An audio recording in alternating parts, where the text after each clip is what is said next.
वाल्मिक कराडची प्रकृती बिघडली। जिल्हा रुग्णालयातील डॉक्टरांकडून वाल्मिकची तपासणी तर रक्त चाचणीचा अहवाल आल्यानंतर पुढील उपचार होणार। एल्फिन्स्टन पुलाच्या उड्डाणपुलाचा मुद्दा मुख्यमंत्र्यांच्या कोर्टामध्ये। रहिवाशांच्या प्रश्नासंदर्भात मुख्यमंत्र्यांशी चर्चा करणार मंत्री आशिष शेलारांची ग्वाही। नांदेडच्या मुखेड तालुक्यामध्ये अवकाळी पावसाची हजेरी। पावसामुळे उन्हाळी पिकांचे नुकसान होण्याची शक्यता।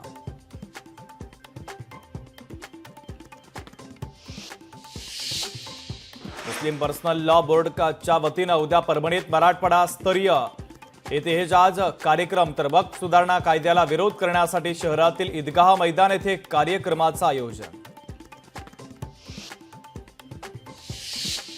हिंगोलीतील गुंज येथील ट्रॅक्टर अपघातातील मयताच्या नातेवाईकांना मदतीचा धनादेश वितरित। उपमुख्यमंत्री अजित पवारांच्या हस्ते मयतांच्या नातेवाईकांना धनादेशाचं वाटप। पहलगाम दहशतवादी हल्ल्यानंतर गुजरातमध्ये मोठी कारवाई। पोलिसांनी हजारो बेकायदेशीर परदेशी नागरिकांना घेतलं ताब्यात।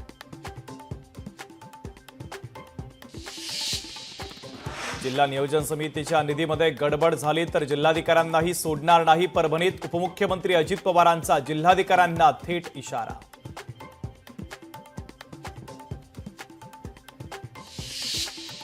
बीडच्या परळी शहरामध्ये गुंगीचं औषध खाऊ घालून गायी पळवण्याचा प्रयत्न तर पोलिसांनी सर्व प्रकरणाची दखल घ्यावी आणि गायी चोरी करणाऱ्यांचा शोध घ्यावा, स्थानिक नागरिकांची मागणी।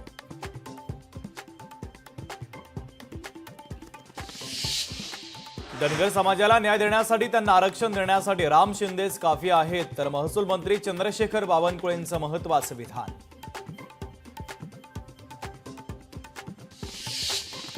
पुण्यातील बोबदेव घाट अत्याचाराच्या प्रकरणी मुख्य आरोपी पुणे पोलिसांच्या ताब्यात। सूरज उर्फ बापू गोसावी याला पोलिसांनी घेतलं ताब्यात।